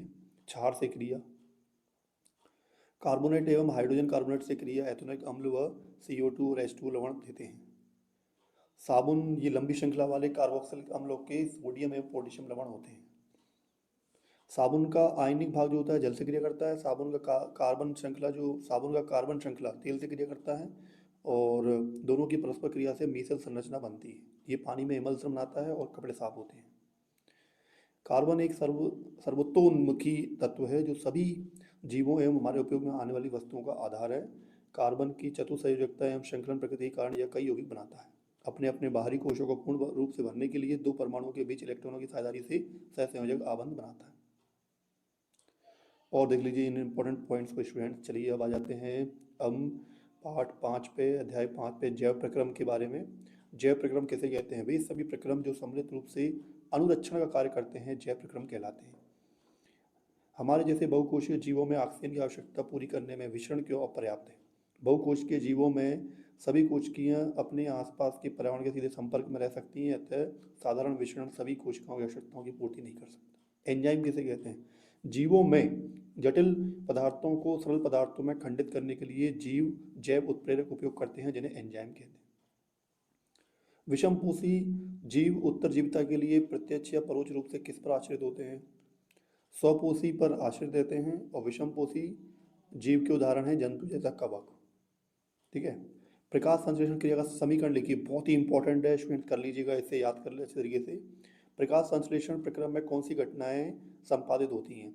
तो क्लोरोफिल द्वारा प्रकाश ऊर्जा को अवशोषित करना, प्रकाश ऊर्जा को रासायनिक ऊर्जा में रूपांतरित करना तथा जल अणुओं का हाइड्रोजन तथा ऑक्सीजन में अपघटन और कार्बन डाइऑक्साइड का कार्बोहाइड्रेट में अपचयन हो जाता है। प्रकाश संश्लेषण के लिए आवश्यक कच्ची सामग्री पौधा कहाँ से प्राप्त होता है? तो CO2 वायुमंडल से मिल जाती है, H2O है ना, और H2O मृदा से ले लेते हैं वो लोग, और CO2 को वायुमंडल से ले लेते हैं, और ऊर्जा उनको सूर्य प्रकाश से मिल जाती है, और क्लोरोफिल पौधों की पत्ती में होता है। हमारे शरीर में भोजन से व्युत्पन्न ऊर्जा को किस रूप में संचित किया जाता है? तो ग्लाइकोजन के रूप में। पत्ती की सतह पर पाए जाने वाले छिद्रों का नाम एवं कार्य लिखिए। तो रंध्र स्टोमेटा कहते हैं। बहुत ही इंपॉर्टेंट पॉइंट्स हैं। प्रकाश संश्लेषण के लिए गैसों का आदान प्रदान, है ना, ये क्या कार्य करते हैं? तो यह रंध्र जड़ एवं तने पर भी पाए जाते हैं और वाष्पोत्सर्जन भी करते हैं। रंध्र का नामांकित चित्र बनाइए। तो चित्र बना के आ जाइएगा इस तरीके से, खुला रंध्र और बंद रंध्र। रंध्र में रक्षक कोशिकाओं की संख्या कितनी होती है? तो एक रंध्र के दोनों ओर दो रक्षक कोशिकाएं पाई जाती हैं। ठीक है, जैसे कि इसमें दिख रहा है यहाँ पर, है ना, डायग्राम में। रक्षक कोशिकाओं की भीतरी भित्ति मोटी एवं बाहरी भित्ति पतली होती है। वे जीव जो पोषण के लिए प्रत्यक्ष या अप्रत्यक्ष रूप से, है ना, मतलब पौधों या स्वपोषी पर निर्भर रहते हैं, उन्हें विषमपोषी कहते हैं। और एवं ऐसे पोषण को विषम पोषण कहते हैं। वे जीव जो CO2 वायुमंडल या बाहर एवं जल ग्रहण करके क्लोरोफिल एवं सूर्य प्रकाश की उपस्थिति में प्रकाश संश्लेषण की क्रिया द्वारा अपना भोजन स्वयं बनाते हैं, उन्हें स्वपोषी कहते हैं। एवं ऐसे पोषण को स्वपोषण कहते हैं। पौधों में रंध्र कब बंद होते हैं? तो जब प्रकाश संश्लेषण के लिए CO2 की आवश्यकता नहीं होती है। जब प्रकाश संश्लेषण के लिए CO2 की आवश्यकता नहीं होती है। पौधों में रंध्र खुलने में रक्षक कोशिकाएं कैसे कार्य करती हैं? रक्षक कोशिकाओं में जब जल अंदर जाता है तो फूल जाती हैं और रंध्र खुल जाता है। ठीक है, ऐसे और पॉइंट देख लीजिए इंपॉर्टेंट। विषमपोषी जीवों के नाम लिखने के लिए आते हैं फफूंदी, यीस्ट तथा मशरूम। ठीक है, ऐसे जीव के नाम लिखिए जो पौधों एवं जंतुओं को बिना मारे उनसे पोषण प्राप्त करते हैं। अमरबेल, किलनी, जू, लीच एवं फीताकृमि। जू मतलब जुएं होती है ना, बिना मार के ही, मतलब जैसे जैसे जुएं खून चूसती हैं हमारे शरीर में, ऊपर सिर में। एक कोश के जीवों में भोजन कैसे ग्रहण किया जाता है? तो एक कोश के जीवों में भोजन संपूर्ण शरीर से विषरण क्रिया द्वारा लिया जाता है ना। अमीबा किस रचना के द्वारा भोजन ग्रहण करता है? तो अमीबा कोश की सतह से अंगुली जैसे अस्थायी प्रवर्ग की मदद से भोजन ग्रहण करता है। एक कोशीय जीव का नाम लिखिए। तो इसमें पैरामीशियम है, जिसका आकार निश्चित होता है। लाला ग्रंथि या लार ग्रंथि से निकलने रस को क्या कहते हैं? लार या लाला रस। लार में पाए जाने वाले एंजाइम का नाम क्या होता है? एमाइलेज। मनुष्य की अमाशय की भित्ति में कौन सी ग्रंथियां पाई जाती हैं? अमाशय में जठर ग्रंथि होती है। स्टार्च के जटिल अणु को सरल शर्करा में कौन सा एंजाइम परिवर्तित करता है? एमाइलेज। अमाशय की जटिल ग्रंथियों से स्रावित होने वाले एंजाइम का नाम लिखिए। तो अमाशय से कौन कौन सी जटिल ग्रंथि से कौन कौन से एंजाइम निकलते हैं? हाइड्रोक्लोरिक अम्ल निकलता है, एक प्रोटीन पाचक एंजाइम, और पेप्सिन तथा श्लेष्मा निकलता है। चलिए और आगे पढ़ते हैं। इसमें क्वेश्चन नंबर 29 है, मनुष्य के अमाशय की जठर ग्रंथियों से स्रावित होने वाले श्लेष्मा मतलब म्यूकस का कार्य लिखिए। अमाशय के आंतरिक स्तर की अम्ल से रक्षा करता है। मनुष्य की आहार नाल का सबसे लंबा भाग कौन सा होता है? आहार नाल जिससे हम खाना खाते हैं, है ना, तो क्षुद्रांत्र। घास खाने वाले शाकाहारी का सेलुलोज पचाने के लिए क्षुदांत कैसी होती है? लंबी क्षुदांत्र। घास खाने वाले शाकाहारी का सेलुलोज पचाने के लिए क्षुदांत्र कैसी होती है? तो लंबी क्षुदांत्र होती है। मतलब जो घास खाने वाले होते हैं जैसे गाय वगैरह, तो उनकी क्षुद्रांत्र कैसी होती है? लंबी। और मांसाहारी जानवरों जैसे बाघ की क्षुधांत्र कैसी होती है? क्षुधांत्र छोटी होती है क्योंकि मांस का पाचन सरल है। मनुष्य के आहार, अच्छा ये ऊपर वाला क्वेश्चन था, कार्बोहाइड्रेट, प्रोटीन तथा वसा का पूर्ण पाचन मनुष्य के आहार नाल के किस भाग में भोजन अम्लीय रहता है? क्षुधांत्र में। मनुष्य के आहार नाल के किस भाग में भोजन अम्लीय रहता है? आमाशय में। मनुष्य के यकृत से स्रावित होने वाला रस का नाम बताइए। पित्तरस, यकृत से। आमाशय से आने वाले भोजन को क्षारीय कैसे बनाया जाता है? तो अग्नाशयिक एंजाइमों की क्रिया के द्वारा। मनुष्य के पाचन में पित्त लवण का कार्य लिखिए। तो पित्त लवण वसा की बड़ी गुलिकाओं को छोटी गुलिकाओं में खंडित कर देता है। मनुष्य में इमल्सीकृत वसा का पाचन किस एंजाइम द्वारा होता है? लाइपेज। मनुष्य में पचित भोजन क्षुधांत्र में किस संरचना द्वारा अवशोषित किया जाता है? दीर्घरोम। मनुष्य की क्षुधांत्र में दीर्घरोम का कार्य लिखिए। अवशोषण का सतही क्षेत्र बढ़ा देते हैं। जीवों में O2 की अनुपस्थिति में होने वाला श्वसन कहलाता है अवायवीय श्वसन, और जीवों में ऑक्सीजन की उपस्थिति में होने वाला श्वसन कहलाता है वायवीय श्वसन। मनुष्य की पेशियों में क्रैम्प का कारण क्या है? पेशियों में लैक्टिक अम्ल का निर्माण। मनुष्य की पेशियों में लैक्टिक अम्ल का निर्माण कब होता है? तो पेशियों में जब ऑक्सीजन का अभाव हो जाता है तो पायरुवेट 3 कार्बन वाले अणु लैक्टिक अम्ल में परिवर्तित हो जाता है। ऊर्जा मुद्रा किसे कहते हैं? एटीपी। एटीपी का कार्य लिखिए। तो पेशियों के सिकुड़ने, तंत्रिका आवेग का संचरण और प्रोटीन संश्लेषण। चावल के पानी में कुछ बूंदें आयोडीन की डाली जाएं तो विलन का रंग नीला काला हो जाता है। इससे प्रदर्शित होता है कि चावल के पानी में उपस्थित है, क्या होता है? स्टार्च। श्वसन क्रिया में स्थलीय जंतु ऑक्सीजन कहाँ से ग्रहण करते हैं? वायुमंडलीय श्वसन, ऑक्सीजन। श्वसन क्रिया में स्थलीय जंतु है ना, जो स्थल पर रहते हैं, वो वायुमंडल से ऑक्सीजन लेते हैं। और श्वसन क्रिया में जलीय जंतु ऑक्सीजन कहाँ से ग्रहण करते हैं? जलीय जंतु कहाँ से ऑक्सीजन लेते हैं? तो जल में जो घुली होती है ऑक्सीजन, जैसे H2O, वहाँ से ऑक्सीजन लेते हैं। मानव में श्वसन वर्णक का नाम लिखिए। हीमोग्लोबिन, है ना। मनुष्य के श्वसन तंत्र में वायु, धूल और दूसरी अशुद्धियां रहित पहुंचे इस कार्य के लिए कौन सी रचनाएं पाई जाती हैं? श्वास नली में महीन बाल एवं श्लेष्मा। इससे क्या होता है कि अशुद्धियां वहीं रुक जाती हैं, दूर हो जाती हैं। मनुष्य के श्वसन तंत्र में गुब्बारे ऐसी रचना का नाम लिखिए। कूपिका। मनुष्य के श्वसन तंत्र में पाई जाने वाली कूपिका का कार्य लिखिए। तो कूपिका एक सतह उपलब्ध कराती है जिससे गैसों का विनिमय होता है। क्वेश्चन नंबर 55 देख लीजिए। मानव में श्वसन वर्णक हीमोग्लोबिन कहाँ पाया जाता है? लाल रुधिर कणिकाओं में, आरबीसीएस में। प्लाज्मा किसे कहते हैं? तो रुधिर के तरल भाग को, है ना, प्लाज्मा कहते हैं। ऐसे जीव का नाम लिखिए जो क्लोम गिल द्वारा सांस लेता है। मछली। मनुष्य की आहार नली में भोजन को कौन गति प्रदान करता है? क्रमाकुंचन गति। हृदय को वॉल्वों की क्यों आवश्यकता है? तो वॉल्व उल्टी दिशा में रुधिर प्रवाह को रोकता है। मनुष्य के हृदय में कितने कक्ष होते हैं? 4 होते हैं। 2 आलिंद होते हैं, 2 निलय होते हैं। मनुष्य के हृदय में आलिंद और निलय में से किसकी भित्ति मोटी होती है? निलय की। मनुष्य के हृदय में ऑक्सीजन रहित एवं ऑक्सीजनित रुधिर न मिलने से क्या लाभ है? तो शरीर को उच्च दक्षतापूर्ण ऑक्सीजन की पूर्ति कराता है। ऐसे जीवों के नाम लिखिए जिन्हें उच्च दक्षतापूर्ण ऑक्सीजन की आवश्यकता होती है। तो पक्षी को होती है और स्तनधारी जंतुओं में होती है। पक्षी एवं स्तनधारी को उच्च ऊर्जा की आवश्यकता क्यों होती है? अपने शरीर का नियत तापमान बनाए रखने के लिए, क्योंकि ये समतापी होते हैं। ऐसे जंतुओं के नाम लिखिए जिनके हृदय में 3 कोष्ठ होते हैं। तो जल और स्थल पर रहने वाले पूरे सरीसृप। थोड़ा बहुत प्रिंटिंग मिस्टेक कहीं कहीं पे है स्टूडेंट्स, है ना, कोई बात नहीं, आप दूसरे क्वेश्चन देख लीजिए। मछली के हृदय में कितने कोष्ठ होते हैं? 2 कोष्ठ होते हैं। मछलियों के शरीर में एक चक्र में कितनी बार रुधिर हृदय में जाता है? 1 बार। दोहरा परिसंचरण किसे कहते हैं? जब रुधिर प्रत्येक चक्र में 2 बार हृदय में जाता है तो उसे दोहरा परिसंचरण कहते हैं। रक्तदाब किसे कहते हैं? तो रुधिर वाहिकाओं की भित्ति के विरुद्ध जो दाब लगता है उसे रक्तदाब कहते हैं। मनुष्य के हृदय में निलय प्रंकुचन के समय धमनी में जो दाब उत्पन्न होता है उसे कहते हैं प्रकंचन दाब। मनुष्य के हृदय में निलय अनुशीतलन के समय धमनी में उत्पन्न दाब कहलाता है अनुशीतलन दाब। मनुष्य में सामान्य प्रकुंचन दाब तथा अनुशीतलन दाब कितना होता है? 180 और 80। ठीक है, प्रकुंचन दाब और अनुशीतलन दाब। रक्तदाब किस यंत्र से नापा जाता है? स्फाइग्मो मैनोमीटर। मनुष्य में धमनियों का सिकुड़ना रक्त प्रवाह में प्रतिरोध किस रोग के लक्षण है? उच्च रक्तदाब। वे नलिकाएं जो रुधिर को हृदय से शरीर के विभिन्न अंगों तक ले जाती हैं, धमनी। धमनी की भित्ति कैसी होती है? मोटी तथा लचीली। वे नलिकाएं जो विभिन्न अंगों से रुधिर एकत्र करके वापस हृदय में लाती हैं कहते हैं शिराएं। प्लेटलेट्स का कार्य लिखिए। रक्तस्राव के स्थान पर रुधिर का थक्का बनाकर मार्ग अवरुद्ध कर देती हैं। लसिका किसे कहते हैं? इसे पढ़ लीजिएगा। लसिका का रंग कैसा होता है? रंगहीन होता है। प्रकाश संश्लेषण की क्रिया पौधों में किस भाग में होती है? पत्ती में होती है। जाइलम का कार्य लिखिए। तो जाइलम जड़ के द्वारा मृदा से जल और खनिज लवण को अवशोषित कर पौधों के विभिन्न भागों तक पहुंचाते हैं। फ्लोएम का कार्य लिखिए। फ्लोएम भोजन को पौधे के विभिन्न भागों तक पहुंचाते हैं। पौधों में जल की हानि किसके द्वारा होती है? रंध्र पत्तियों में पाए जाते हैं। ठीक है, थोड़ा बहुत प्रिंटिंग में प्रॉब्लम हो सकती है, कोई बात नहीं, पूरे क्वेश्चन में नहीं है, एक दो क्वेश्चन ही है कहीं कहीं पर। उत्सर्जन किसे कहते हैं? तो हानिकारक उपापचयी वर्ज्य पदार्थों का निष्कासन उत्सर्जन कहलाता है। मानव के उत्सर्जन तंत्र के अंगों के नाम लिखिए। एक जोड़ा वृक्क, एक जोड़ी मूत्रवाहिनी, एक मूत्राशय, एक मूत्रमार्ग। प्रत्येक वृक्क में पाए जाने वाले निस्यंदन इको को क्या कहते हैं? वृक्काणु, नेफ्रॉन। कृत्रिम वृक्क द्वारा नाइट्रोजनी अपशिष्ट उत्पादों को रुधिर से निकालने की युक्ति कहलाती है अपवहन, डायलिसिस। मनुष्य में वृक्क का कार्य, प्रमुख कार्य उत्सर्जन, प्रोटीन अमीनो अम्ल के रूप में अवशोषित होता है, और कोशिका का ऊर्जा घर माइटोकॉन्ड्रिया कहलाता है। वे सभी प्रक्रम जो सम्मिलित रूप से अनुरक्षण का कार्य करते हैं जैव प्रक्रम कहलाता है।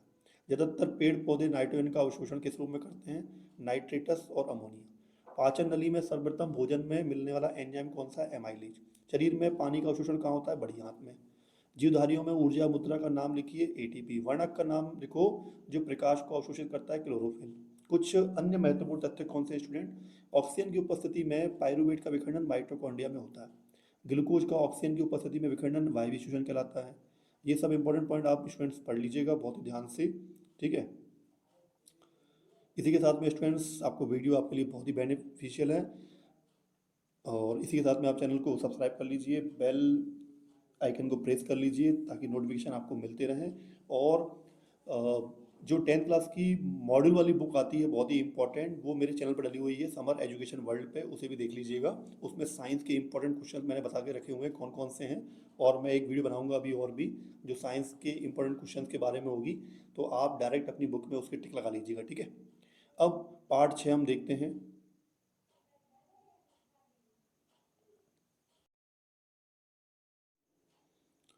स्टूडेंट्स हम देख रहे हैं पार्ट 6 नियंत्रण एवं समन्वय।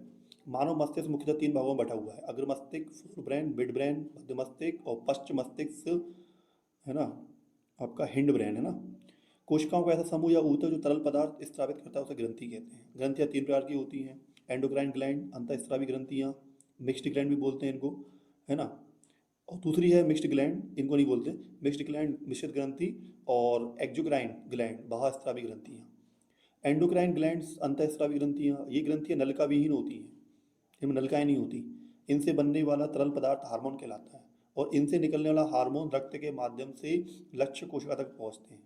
ग्रंथियों के example hypothalamus, pineal, Piyush, thyroid, parathyroid, thymus, adrenal, ovary, अंडाशय, टेस्टिस, वृषण। मिक्स्ड ग्लैंड मिश्रित ग्रंथि, इसका अन्य नाम कंपाउंड ग्लैंड है। ये ग्रंथियां अंतःस्रावी ग्रंथियां तथा बाह्य स्रावी ग्रंथियां दोनों प्रकार की होती हैं। ग्रंथि के एग्जाम्पल अग्नाशय, पेनक्रियास, है ना, ग्रंथि के एग्जाम्पल अग्नाशय, है ना, पेनक्रियास बोलते हैं अग्नाशय को, ग्रंथि अग्नाशय ग्रंथि। और एक्जोक्राइन ग्लैंड बाह्यस्रावी ग्रंथियां होती हैं। इन ग्रंथियों में नलिकाएं पाई जाती हैं। इनसे बनने वाला तरल पदार्थ एंजाइम कहलाता है। इनसे निकलने वाला एंजाइम नलिकाओं के माध्यम से लक्ष्य कोशिका तक पहुंचते हैं। ग्रंथियों के एग्जाम्पल यकृत, आंसू ग्रंथि, दुग्ध ग्रंथि, श्वेत, पसीने वाली ग्रंथि। पैनक्रियाज ग्लैंड, अग्नाशय, यह ग्रंथि शरीर की एकमात्र मिश्रित ग्रंथि है जिसका 98% भाग बहिस्रावी होता है। जंतुओं में नियंत्रण और समन्वय के लिए उत्तरदायी ऊतक हैं, तंत्रिका ऊतक और पेशीय ऊतक। हमारी ज्ञानेंद्रियां हैं, है ना, हमारी ज्ञानेंद्रियां आंतरिक कर्ण, नाक, जिह्वा। केंद्रीय तंत्रिका तंत्र बनता है मस्तिष्क और मेरुरज्जु में। दो तंत्रिका कोशिकाओं के मध्य खाली स्थान को कहते हैं सिनेप्स। निम्नलिखित पादप हार्मोन है साइटोकाइनिन, ऑक्सिन और जिब्रेलिन। मनुष्य में पर्यावरण से सभी सूचनाओं की संवेदना ग्रहण करने हेतु ग्राही अंग है आंतरिक कर्ण, नाक और जिह्वा। ठीक है, मनुष्य में मस्तिष्क का मुख्य सोचने वाला भाग है अग्र मस्तिष्क। किस ग्रंथि को मास्टर ग्रंथि कहते हैं? पीयूष ग्रंथि। कपाल तंत्रिकाओं और मेरु तंत्रिकाओं से मिलकर परिधीय तंत्रिका तंत्र का निर्माण होता है। इसको भी स्टूडेंट्स पूरा आप रीड कर लीजिएगा, है ना। मटर के पौधे में तंतु की वृद्धि के कारण प्रकाशानुवर्तन गति होती है। ठीक है, हार्मोन्स क्या होते हैं? विशेष प्रकार के रासायनिक पदार्थ होते हैं जो विशिष्ट भागों या कोशिकाओं द्वारा स्त्रावित होते हैं, और विशेष प्रकार की कोशिकाओं की क्रियाशीलता या कार्यशीलता को प्रभावित करते हैं तथा विविध क्रियाओं का नियंत्रण समन्वय करते हैं, हार्मोन्स कहलाते हैं। चलिए स्टूडेंट्स, मस्तिष्क के बारे में पढ़ लीजिएगा। इसके बाद में नीचे प्रत्यावर्ती प्रतिक्रियाएं जो किसी प्रेरणा या उद्दीपन प्रतिक्रिया के रूप में तुरंत व शीघ्र होती हैं, प्रतिवर्ती क्रियाएं कहलाती हैं। अंतःस्रावी ग्रंथियां शरीर में पाई जाने वाली विशिष्ट प्रकार की ग्रंथियां जिनसे हार्मोन का स्रावण होता है, अंतःस्रावी ग्रंथियां कहलाती हैं। हरे पौधों का तना प्रकाश की ओर एवं जड़ अंधकार की ओर गति करता है। प्रकाश के कारण होने वाली इस गति को प्रकाशानुवर्तन कहते हैं। ठीक है। जलीय पौधों में जल के उद्दीपन के कारण होने वाली गति जलानुवर्तन कहलाती है। पादप hormone auxin, gibberellin, cytokinin, abscisic अम्ल, ऑक्सिन, साइटोकाइनिन, इनके बारे में पढ़ लीजिएगा। एक तंत्रिका कोशिका से दूसरी तंत्रिका कोशिका में आवेग किसके द्वारा जाते हैं? रसायन द्वारा। गुलाब जामुन को देखकर मुंह में पानी आने वाला ना लगा, यह किस क्रिया के कारण होता है? प्रतिवर्ती क्रिया।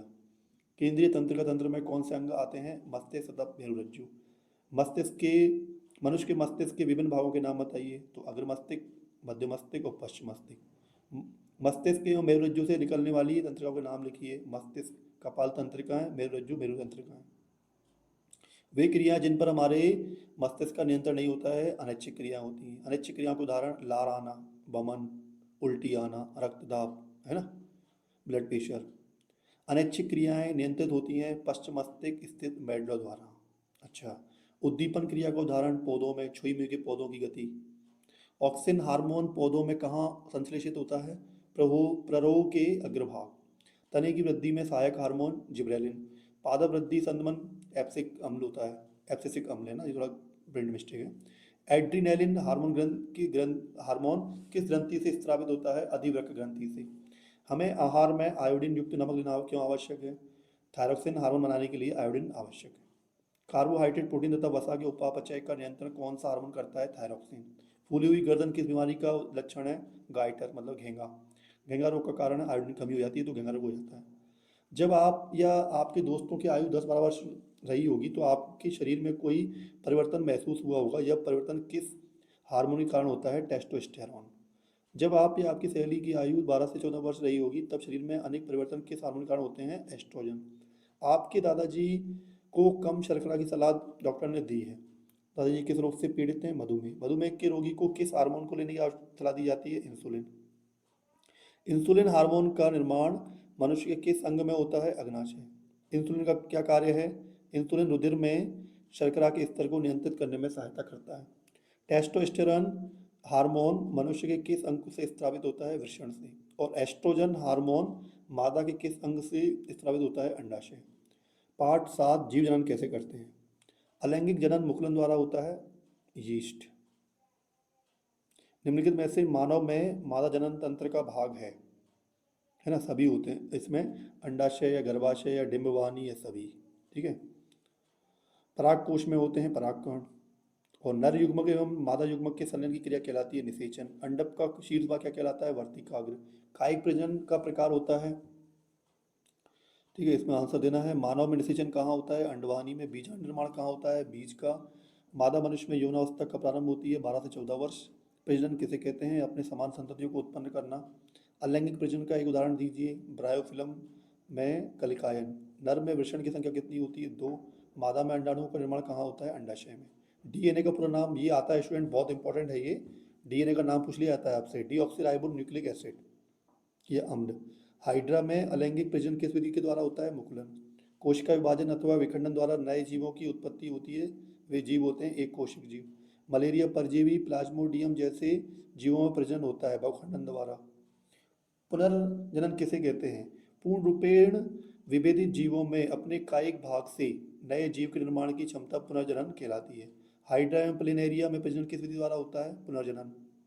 हाइड्रा में एक स्थान पर उभार विकसित हो जाता है। यह उभार मुकुल वृद्धि करके नए जीव का निर्माण करता है, तो ऐसे प्रजनन को कहते हैं मुकुलन। वे पौधे जिनमें कुछ भाग जैसे जड़, तना तथा पत्तियां उपयुक्त परिस्थितियों में विकसित होकर नया पौधा उत्पन्न करते हैं, कायिक प्रवर्धन। ब्रेड पर धागे के समान कुछ संरचना विकसित होती है, क्या कहलाती है? राइजोपस, कवक। गन्ना, गुलाब अथवा अंगूर की कृषि में किस विधि का उपयोग किया जाता है? कायिक प्रवर्धन। अनुवांशिक रूप से जनक के समान पौधे किस विधि से उत्पन्न होते हैं? कायिक प्रवर्धन। पुष्प किसका रूपांतरण है? प्रोरोह का। जब पुष्प के पुंकेसर अथवा स्त्री केसर में से कोई एक जननांग उपस्थित होता है तो पुष्प एक लिंगी कहलाते हैं। उदाहरण पपीता, तरबूज। पुष्प का मादा जननांग में कितने भाग होते हैं? आधार पर उभरा अंडाशय। मध्य में लंबा तो वर्तिका, और शीर्ष भाग में वर्तिकाग्र। नर में शुक्राणु का निर्माण किस अंग में होता है? वृषण में। वृषण उदर गुहा के बाहर क्यों होते हैं? वृषण उदर गुहा के बाहर क्यों होते हैं? क्योंकि शुक्राणु उत्पन्न करने के लिए आवश्यक ताप शरीर के ताप से कम होता है। प्लेसेंटा किसे कहते हैं? वह विशेष रचना जिसके द्वारा भ्रूण को माँ के रुधिर से पोषण मिलता है। अंडकोशिका कितने दिन तक जीवित रहती है? 1 दिन तक। लैंगिक संरक्षण संचरण द्वारा कौन से रोग फैलते हैं? गोनेरिया, सिकलस और एड्स। मादा में गर्भ निर्धारण रोकने के लिए कौन सी युक्तियां हैं? लूप अथवा कॉपर्टी। यदि पराग कणों का स्थानांतरण उसी पुष्प की वर्तिका पर होता है तो यह प्रक्रिया स्वपरागण कहलाती है। जब पुष्प में पुंकेसर अथवा स्त्री केसर में से कोई एक जननांग उपस्थित होता है तो पुष्प एकलिंगी कहलाते हैं। यदि एक पुष्प के परागकण दूसरे पुष्प पर स्थानांतरित होते हैं तो यह प्रक्रिया परागण कहलाती है। किसी पौधे के बीज से भावी जड़ का निर्माण मूलांकुर भाग से होता है। किसी पौधे के बीज से भावी तने का निर्माण प्रांकुर भाग से होता है। ठीक है स्टूडेंट, थोड़ा इसमें और पढ़ लीजिएगा आप लोग खुद ही, है ना। ये इंपॉर्टेंट पॉइंट्स को आप पढ़ लीजिएगा, काफ़ी इन पॉइंट्स को पढ़ने से भी काफ़ी सारे क्वेश्चंस के आंसर आपसे बन जाते हैं। चलिए, ये इंपॉर्टेंट इसमें परागण और निषेचन, ठीक है, तो इनका अंतर आ सकता है। परागकोश से परागकणों के वर्तिकाग्र पर पहुंचने की क्रिया को परागण कहते हैं। नर एवं मादा जनन इकाइयों गैमीकेट्स के मिलन को निषेचन कहते हैं। परागकण के लिए बाह्य साधनों जैसे वायु, जल, कीट आदि की आवश्यकता होती है और इसके लिए किसी बाह्य साधन की आवश्यकता नहीं पड़ती है। चलिए स्टूडेंट्स, ये परागण की डेफिनेशन पढ़ लीजिएगा। स्वपरागण क्या होता है? जब एक ही पुष्प के परागकण उसी पुष्प के वर्तिकाग्र पर पहुंचते हैं तो इसे क्रिया को स्वपरागण कहते हैं। पर परागण कर क्या होता है? पर परागण क्या होता है? ऋतुस्राव क्या होता है? ठीक है, और ऊतक संवर्धन तकनीक में क्या होता है? इन सब के बारे में स्टूडेंट्स पढ़ लीजिएगा। वृषण, अंडाशय, शुक्रवाहिका, पुंकेसर, अलैंगिक जनन एवं लैंगिक जनन में अंतर। ठीक है, ये बहुत ही इंपॉर्टेंट क्वेश्चंस है, ये आता है इसमें अंतर लिखने के लिए, तो ये आप याद कर लीजिएगा। पार्ट 8 देखते हैं, अनुवांशिकता, अनुवांशिक लक्षण। वे लक्षण जो माता पिता से उनके संतानों तक पहुंचते हैं अनुवांशिक लक्षण कहलाते हैं, है ना। अनुवांशिकता, अनुवांशिक लक्षणों का माता पिता और संतानों तक पहुंचकर स्वयं को प्रकट करने की क्रिया को अनुवांशिकता कहलाती है। अनुवांशिकी, अनुवांशिक विज्ञान, जीव विज्ञान की वह शाखा जिसके अंतर्गत अनुवांशिक लक्षणों का अध्ययन किया जाता है अनुवांशिकी कहलाती है। इसको पढ़ लीजिएगा स्टूडेंट्स। जीनोटाइप, फिनोटाइप, मेंडल ने 3 नियम प्रभावित किए थे, है ना। प्रभाविता का नियम, पृथक्करण का नियम, स्वतंत्र अपव्यवन का नियम। डीएनए, डीएनए में डीऑक्सराइबोज शर्करा होती है और आरएनए में राइबो शर्करा होती है। डीएनए मुख्य केंद्रक में पाया जाता है, आरएनए केंद्रक एवं कोशिका द्रव्य दोनों में पाया जाता है। डीएनए में बेस एडेनाइन, गेनाइन, थायमाइन, थायमाइन, है ना, साइटोसाइन होते हैं, और आरएनए में बेस थायमाइन की जगह आता है। ठीक है, डीएनए एक डबल स्टैंडर्ड अणु है, आरएनए एक सिंगल स्टैंडर्ड अणु है। ये बहुत ही इंपॉर्टेंट पॉइंट पढ़ लीजिएगा फ्रेंड्स, ये पेपर में पूछे जाते हैं बहुत। प्रभावी लक्षण, अप्रभावी लक्षण, एक संकर क्रॉस, द्विसंकर क्रॉस क्या होता है? अनुवांशिक का जनक किसे कहा जाता है? ग्रेगर जॉन मेंडल को। नर में कौन सा गुणसूत्र लिंग निर्धारण के लिए उत्तरदायी है? X Y. डायबिटीज रोग अनुवांशिक है, अनुवांशिकता से होता है, जैसे है ना पेरेंट्स में होता है तो बच्चों में भी आ जाता है। मनुष्य की कोशिका में गुणसूत्र पाए जाते हैं 23 जोड़े। मेंडल ने किस पौधे पर प्रयोग किए थे? मटर पर। मटर के एक शुद्ध लंबे पौधे टीटी और शुद्ध बौने पौधे टीटी में संकरण कराया गया। ठीक है, इसे पढ़ लीजिएगा स्टूडेंट्स, इंपॉर्टेंट पॉइंट। जो लक्षण पीढ़ी दर पीढ़ी संचरित होते हैं अनुवांशिक लक्षण कहलाते हैं। मेंडल ने अनुवांशिकता के नियमों को प्रतिपादित किया। सभी जीवों का शरीर कोशिकाओं का बना होता है। मानव में शिशु के लिंग का निर्धारण एक्स वाई या 23वें जोड़े द्वारा होता है। ठीक है, जीन की खोज करने वाले वैज्ञानिक का नाम लिखिए, जॉनसन। मेंडल ने मटर के पौधे के कितने लक्षणों पर अध्ययन किया था? है ना, 7। ठीक है, इसी के साथ में स्टूडेंट्स इसे तो पढ़ लीजिएगा। जब 2 विकल्पी जोड़ों का अध्ययन किया जाता है तो उसे द्विसंकर क्रॉस कहते हैं। द्विसंकर क्रॉस में F2 पीढ़ी का फिनोटाइप अनुपात होता है। डीएनए का वह भाग जिसमें किसी प्रोटीन संश्लेषण के लिए सूचना होती है उसे कहते हैं, उसे प्रोटीन का जीन कहते हैं। ठीक है, चलिए इसी के साथ में स्टूडेंट्स आ जाते हैं पार्ट 9 में, प्रकाश का परावर्तन तथा अपवर्तन। बहुत ही इंपॉर्टेंट चैप्टर है फिजिक्स का। प्रकाश का की सतह से टकराकर उसी माध्यम में लौटना परावर्तन कहलाता है। परावर्तन की घटना में आपतन कोण का मान सदैव परावर्तन के कोण के मान के बराबर होता है। ऐसा दर्पण जिनका परावर्तक पृष्ठ गोलीय है गोली दर्पण है। गोली दर्पण के 2 प्रकार होते हैं, अवतल दर्पण, उत्तल दर्पण। गोली दर्पण से संबंधित परिभाषाएं। ध्रुव, दर्पण के परावर्तक पृष्ठ के मध्य बिंदु को ध्रुव कहते हैं। वक्रता केंद्र, गोली दर्पण का परावर्तक पृष्ठ जिस गोले का भाग है उसका केंद्र बिंदु दर्पण का वक्रता केंद्र कहलाता है। मुख्य अच्छे से पढ़ लेना क्या होता है, वक्रता त्रिज्या क्या होती है, मुख्य फोकस क्या होता है, फोकस दूरी क्या होती है ना, वक्रता त्रिज्या क्या होती है। एक गोली दर्पण की वक्रता त्रिज्या 20 सेंटीमीटर है, इसकी फोकस दूरी क्या होगी, तो गोली दर्पण की फोकस दूरी 10 सेंटीमीटर होगी। अवतल दर्पण में प्रतिबिंब कैसा बनता है, वस्तु से बड़ा बनता है, छोटा बनता है, वस्तु के बराबर बनता है। उत्तल दर्पण में प्रतिबिंब कैसा बनता है, सदैव वस्तु से छोटा बनता है। अवतल दर्पण से वस्तु का प्रतिबिंब वास्तविक बनता है या आभासी, वास्तविक एवं आभासी दोनों प्रकार के प्रतिबिंब बनते हैं। उत्तल दर्पण में वस्तु का प्रतिबिंब वास्तविक या आभासी बनता है। वाहनों में पीछे के दृश्य को देखने के लिए किस दर्पण का उपयोग किया जाता है, उत्तल दर्पण का उपयोग किया जाता है। अवतल दर्पण का उपयोग कहाँ किया जाता है, इसका उपयोग नाक कान गला विशेषज्ञों के द्वारा किया जाता है। दर्पण का सूत्र याद कर लेना, 1/f बराबर 1/v plus 1/u। F focus दूरी होती है, वी प्रतिबिंब की दूरी होती है और यू वस्तु की दूरी होती है। गोली दर्पण के आवर्धन को परिभाषित कीजिए, तो प्रतिबिंब की ऊंचाई तथा वस्तु की ऊंचाई के अनुपात को गोली दर्पण का आवर्धन कहते हैं। स्नेल का अपवर्तन नियम क्या है, तो आपतन कोण की ज्या तथा अपवर्तन कोण की ज्या का अनुपात नियत होता है, इसे स्नेल का अपवर्तन का नियम कहते हैं। ठीक है स्टूडेंट्स, ये पढ़ लीजिएगा, बहुत ही इंपॉर्टेंट पॉइंट्स हैं। सघन माध्यम विरल माध्यम में से किसमें प्रकाश चाल कम होती है, तो सघन माध्यम में प्रकाश चाल कम होती है। प्रकाशिक केंद्र को परिभाषित कीजिए, तो लेंस का केंद्रीय बिंदु प्रकाशिक केंद्र कहलाता है। लेंस की क्षमता को परिभाषित कीजिए, तो ये फॉर्मूला आता है लिखने के लिए, लेंस की क्षमता P बराबर 1/, फोकस दूरी मीटर में। क्षमता का ऐसा ही मात्रक डायोप्टर होता है। ठीक है 2m फोकस दूरी वाले अवतल लेंस की क्षमता ज्ञात कीजिए, तो P बराबर 1/f बराबर 1/2 इक्वल में 0.5 डायोप्टर। ये प्रमुख सूत्र हैं स्टूडेंट्स। दर्पण का सूत्र 1/f बराबर 1/v प्लस 1/u होता है। फोकस दूरी तथा वक्रता त्रिज्या में संबंध क्या होता है, r बराबर में 2f, f बराबर में r/2 भी लिख सकते हैं। गोली दर्पण की आवर्धन, तो h डैश अपन में h। स्नेल का नियम, लेंस सूत्र क्या होता है, 1/f बराबर 1/v माइनस 1/u। लेंस की क्षमता। समतल दर्पण की फोकस दूरी कितनी होती है, अनंत होती है। यदि किसी वस्तु को अवतल दर्पण के सम्मुख वक्रता केंद्र पर रखा जाता है तो कहाँ प्रतिबिंब बनेगा, वक्रता केंद्र पर। वाहनों में पीछे का दृश्य देखने के लिए किस दर्पण का उपयोग किया जाता है, बहुत ही इंपॉर्टेंट पॉइंट्स है ये, इनसे ऑब्जेक्टिव्स बनेंगे आपके। उत्तल दर्पण, हम दर्पणों की पहचान कैसे कर सकते हैं, दर्पण से बनने वाले प्रतिबिंब से। आवर्धन के मान में ऋणात्मक चिन्ह क्या दर्शाता है, प्रतिबिंब वास्तविक है। किसी दर्पण में चाहे कितनी ही दूरी पर खड़े हों, आपका प्रतिबिंब सदैव सीधा प्रतीत होता है। संभवतः दर्पण कौन सा हो सकता है, समतल अथवा उत्तल दर्पण। एक आपतित किरण समतल दर्पण 30 डिग्री का आपतन कोण बनाती है, तो परावर्तन कोण का मान क्या होगा, 30 डिग्री ही होगा, है ना, क्योंकि दोनों दोनों कोण बराबर होते हैं। हीरे का अपवर्तनांक 2.42 है। इस कथन का क्या अभिप्राय है, इस कथन का अभिप्राय है कि वायु में प्रकाश की चाल और हीरे में प्रकाश की चाल का अनुपात 2.42 है। वास्तविक एवं आभासी प्रतिबिंब में अंतर लिखिए, बहुत ही मोस्ट इंपोर्टेंट क्वेश्चन है स्टूडेंट, इससे अंतर को याद कर लीजिएगा आप।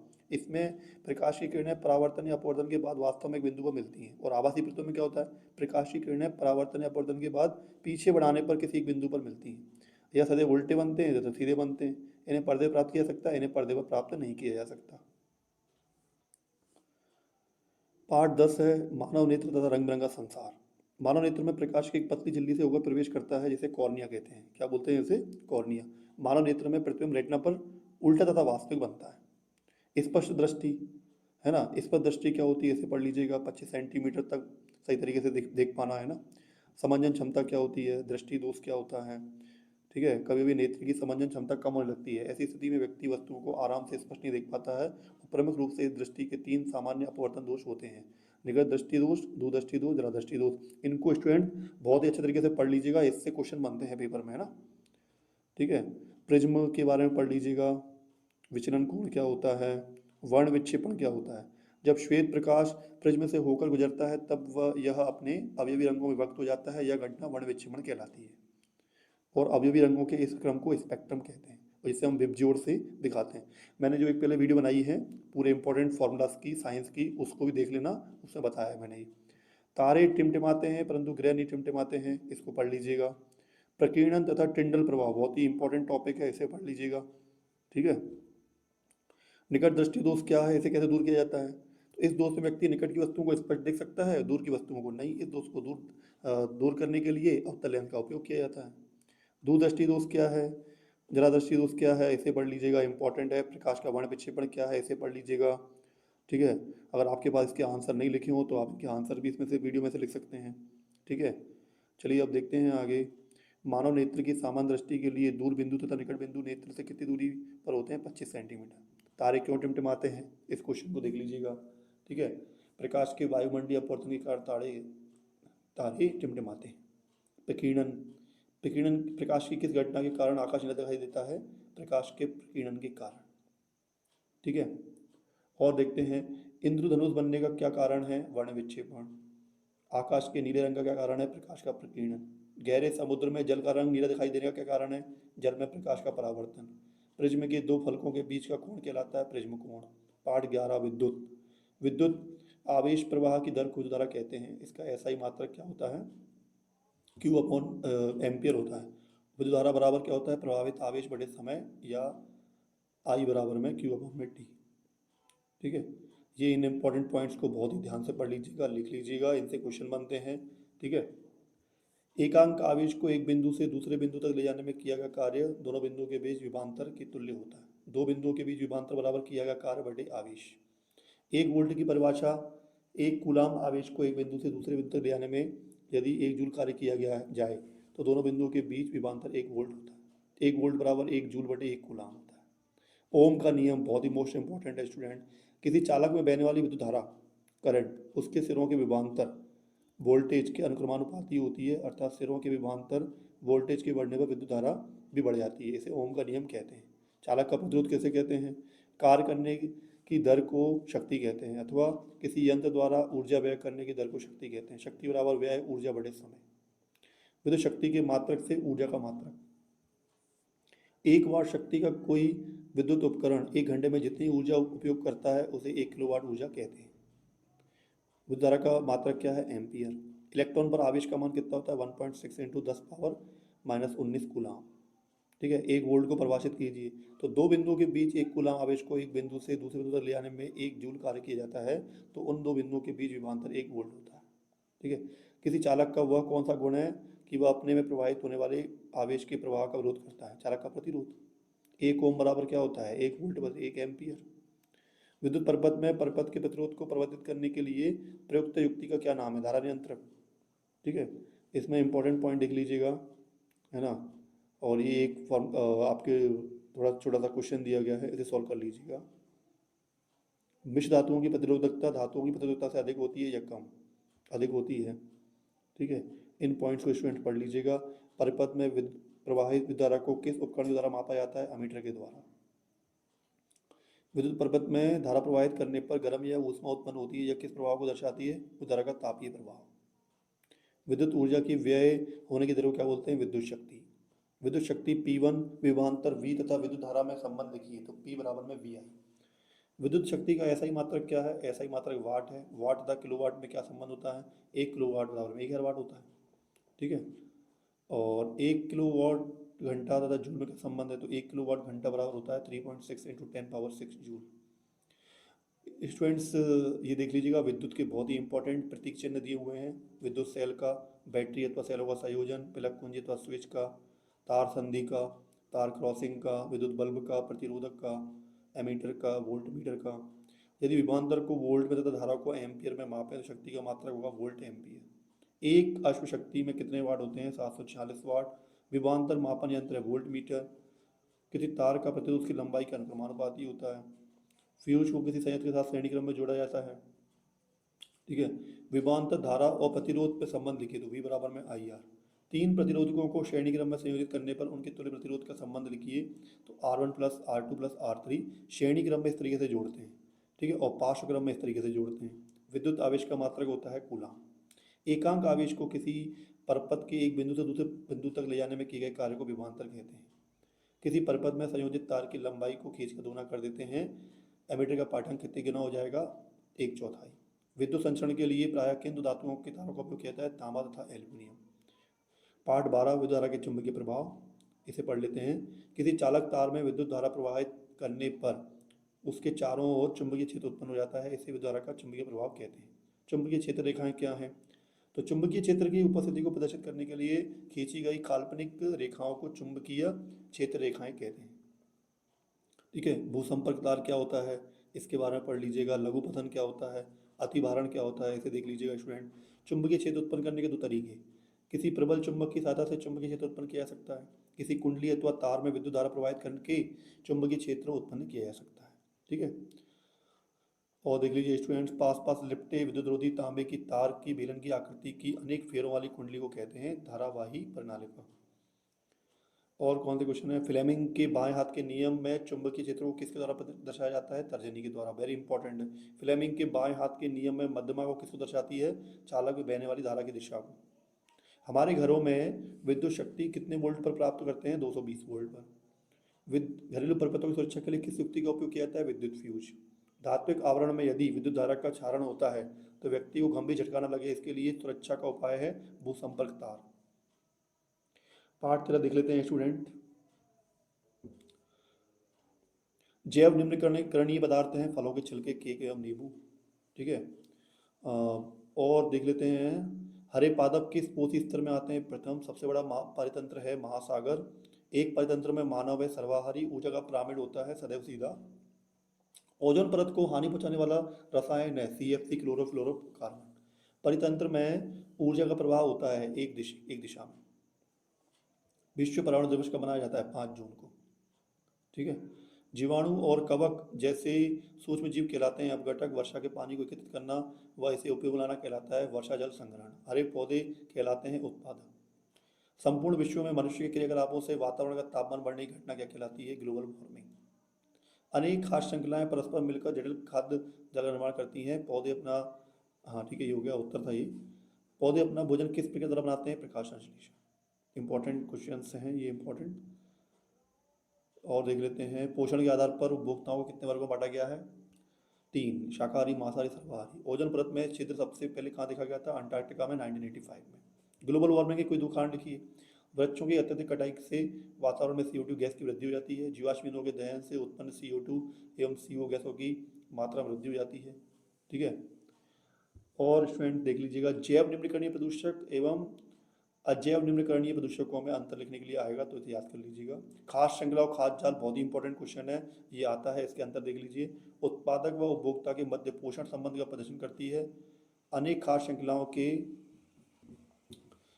श्रृंखलाओं के परस्पर मिलने से खाद्य जाल बनता है। जीव संख्या कम होती है, जीव संख्या अधिक होती है। ऊर्जा प्रवाह एक दिशीय होता है, ऊर्जा प्रवाह एक दिशीय, परंतु साथ साथ बहुपथीय भी होता है। अम्ल वर्षा, तो वायुमंडल में सल्फर और नाइट्रोजन के ऑक्साइड व अन्य गैसें वर्षा जल के साथ क्रिया करके अम्ल रूप में बरसते हैं, उसे अम्ल वर्षा कहते हैं। ठीक है। जीवाणु व कवक उदाहरण है अपघटक के। किस पोषक स्तर के बाद उपयोगी ऊर्जा की मात्रा बहुत कम हो जाती है, चौथे पोषक स्तर के बाद। जीवों के मध्य जब आहार श्रृंखला शाखान्वित होकर एक जाल बनाती है तो उसे आहार जाल या खाद्य जाल कहते हैं। ठीक है। और देखिए इसमें, पीड़कनाशक जल में मिल जाते हैं तो किसके द्वारा अवशोषित कर लिए जाते हैं, पौधों द्वारा। ठीक है। मनुष्य के शरीर में सर्वाधिक रसायनों एवं पीड़कनाशक को संचित होना कहलाता है जैव आवर्धन। ओजोन का कार्य क्या है, पराबैंगनी किरणों से रक्षा करना। ठीक है। O3 का निर्माण कैसे होता है, O2 अल्ट्रावायलेट, O2+O से मिलकर ओजोन बनता है। ठीक है। 1980 में से वायुमंडल में ओजोन की मात्रा में तीव्रता से गिरावट का कारण क्या है, CFC, क्लोरोफ्लोरोकार्बन। CFCS का उपयोग कहाँ करते हैं, रेफ्रिजरेटर एवं अग्निशमन में। CFCS रहित रेफ्रिजरेटर किस सन से बनना शुरू हुए थे, 1987 के बाद। ये देख लीजिए स्टूडेंट्स, ऊर्जा का मात्रक बराबर जूल होता है। शक्ति ऊर्जा बटे समय, शक्ति का मात्रक जो है SI मात्रक आपका जूल प्रति सेकंड होता है, तो ऊर्जा का मात्रक बड़े समय का मात्रक लगा देंगे। ठीक है। जूल प्रति सेकंड को वैज्ञानिक जेम्स वाट के सम्मान में वॉट भी कहते हैं। ठीक है। ऊर्जा का मात्रक जूल बहुत छोटा मात्रक है। शक्ति के सूत्र की सहायता से ऊर्जा का बड़ा मात्रक प्राप्त किया जा सकता है। शक्ति ऊर्जा उपभोग करने की दर या प्रति सेकंड उपभोग की गई ऊर्जा। 1 जूल ऊर्जा बराबर 1 वाट शक्ति का यंत्र इंटू 1 सेकंड समय का कार्यरत। 1000 जूल ऊर्जा बराबर 1000 वाट इंटू 1 सेकंड। ठीक है। ये पूरे इंपॉर्टेंट पॉइंट्स पढ़ लीजिएगा स्टूडेंट्स। वीडियो आपको कैसी लगी, ठीक है, ये वीडियो आपको बहुत काम आएगी स्टूडेंट्स। साइंस के स्टूडेंट्स अगर आप हैं क्लास 9 से लेकर क्लास 12 तक, और कंपटीशन एग्जाम की तैयारी जब भी आप करेंगे तो इसी में से ही बहुत सारे आपके क्वेश्चन बनेंगे। ठीक है स्टूडेंट्स, इसी के साथ में don't forget to subscribe my YouTube channel Samar English World, Samar Maths World and Samar Education World. इन चैनल को पे जाइए, इन पे विजिट करिए, देखिए इन पे कौन कौन सी वीडियो आपके काम की है, और कई सारे पेपर के सॉल्यूशन मैंने डाल दिए हैं इन पर, तो उन पेपर्स को भी देख लीजिए। 2026 के लेटेस्ट पेपर्स आपकी सॉल्यूशन के साथ में इस पर अवेलेबल हैं। Okay, Thanks for watching this video, everyone.